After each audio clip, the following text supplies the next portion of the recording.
So it's day 21 and we've had chicks. Let's go and look at them.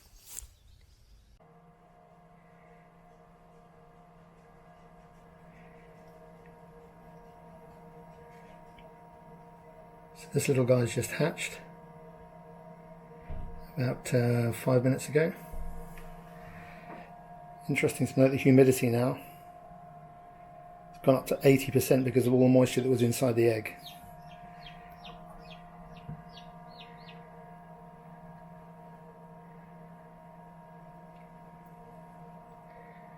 He's got some yolk on his back at the moment, so he's finding it hard just to flip over, but he'll be okay.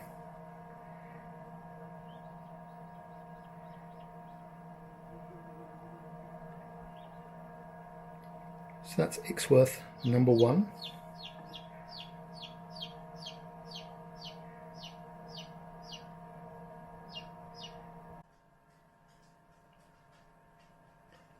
So this guy's about 30 minutes old now.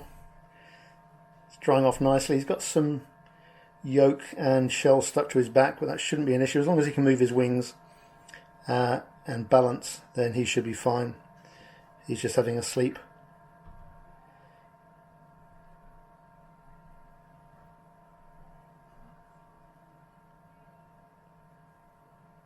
The important thing is if they do get into trouble at this stage, or you think any of the eggs need help, just don't open the incubator at all. There's other eggs in there. You can see one that's pipping, hopefully. Don't know if you can see the bottom of that egg is pipped. And if you open the incubator, then can you see it just in there somewhere? In the middle of the picture there, right at the bottom of the egg, you can see it's pipped. If the incubator were to be open now, the humidity would drop, and you risk shrink wrapping the chicks that haven't hatched yet. So you open the incubator at this stage only in an absolute emergency, and even then you have to consider very carefully why you're doing it. Here they are, about 24 hours old. I waited until the last chick hatched before I opened the incubator. All of them nice and dry and fluffy now. They all hatched without an issue. So this humidity policy we've got of just adding a little bit of water at lockdown has worked yet again. We had 4 chicks really going into lockdown, and all 4 of them hatched with no issues at all, so pleased with that. It's time for them now to go into the brooder box before they get too cold. So your choice of brooder box is incredibly important when it comes to the welfare of the chicks. Please don't go to B&Q and buy a plastic storage box, cut a hole in the top and then put a heat lamp in there, because it's just dangerous. It's dangerous for the chicks, and frankly it's dangerous for you as well. Plastic gets hot, it can emit toxins when it gets hot. So please choose your brooder box wisely. It's just as important as the incubator. Your chicks are going to spend the next 3 weeks in here. So it's vital that you get it right. So first of all, size-wise, it's got to be big enough for the chicks to be able to get away from their heat source if they want to. This one here is over 1 metre long and about 600 millimetres wide, so more than enough space for them to get away from the heat if they want to. So size is important. Please don't make it too small. They've got to be able to get away, or they'll just cook. In terms of heat source, you can get a heat lamp if you wish. I have chosen to go for these brooder mats. They're much safer than a heat lamp, and also it allows the chicks to get underneath there when they're cold, and it gives them security as well. It's like going underneath the mother hen, so they like it under there. And as I said, it's safer than a heat lamp. It's on at the moment. I've had it on for the last 10-20 minutes, so that the temperature is up by the time the chicks come in here as well. In terms of what's on the floor, it can't be slippy, So I put a towel in here. I put a piece of cardboard in the bottom, and then I tuck this towel around the cardboard, and it gives some traction for the chicks so that they don't get splayed legs or anything. It's important that it's not too slippy.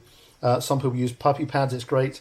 I choose to use this towel method, and then I change it on a daily basis. In terms of water, this is a special water, a chick water dispenser.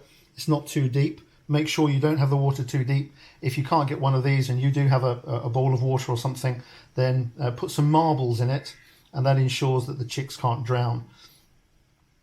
That's chick crumb. I use the unmedicated stuff. Nothing wrong with using the medicated stuff, but I use unmedicated. They're going to get a dedicated chick feeder later on, but I haven't been able to get one at the moment. So they're going to have this little dish for a day or so, and then they'll get their own crumb dispenser. In terms of security, that's vital. This brooder box is in the stable, so I have got a well-fitting lid. Let's pop that on there. So there's the lid, and then I've got another lid which goes on here, which allows me to get in and change the food and change the water. So in terms of security, it's vital that the chicks are protected. So that's your brooder box. Very, very important. Size, location, your heat source, what it's made of. As I said, it's going to be where the chicks spend the next 3 weeks, so it's vital that you choose the right brooder box. I think it's time to go and get the chicks. So it's important to remember that the chicks haven't got a mum. They didn't hatch naturally, so we have to be their mum. We have to show them how to eat and drink when they first go into the incubator, which is what I'm going to do now. And we need to show them where it's warm. So let's just get the first one out. And the way to do it is to just find the water, and then you put your finger behind its head and literally just dip its beak in the water. Yeah, I know. Dip its beak in there so it knows where the water is. And same with the food.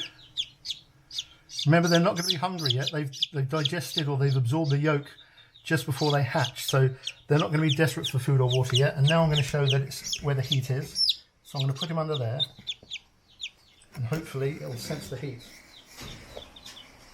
Same again with number 2.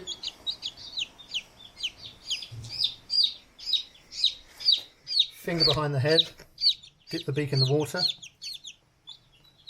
There we go, shake of the head, the beak went in. Another one there. Just a quick look at the food. And again, show it where the heat is.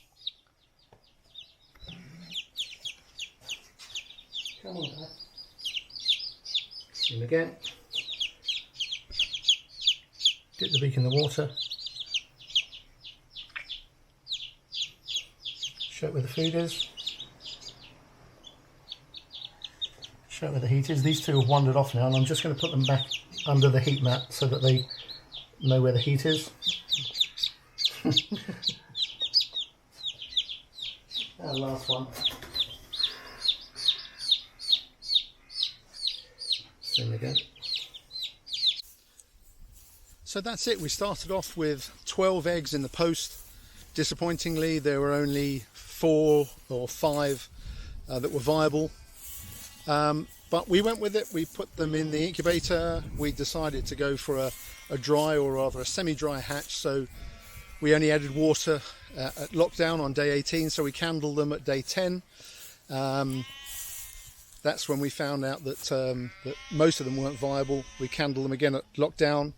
There were 4 that were still alive. Unfortunately, one had died between candling on day 10 and lockdown, so he didn't make it into the incubator. But the others have all hatched. So good news, really. We've only got 4 Ixworths out of our original 12, but we will go with more next season. It's the end of the season now. We won't do any more hatching. So we've got cream leg bars and a good start to our Ixworth flock. Next event really is that the chicks are in the brooder box now. They will stay there for 3 weeks and then they will come out. So I'll give you an update at some stage over the next couple of weeks to let you know how they're doing. But they're in safe and warm, and hopefully they'll flourish in the future.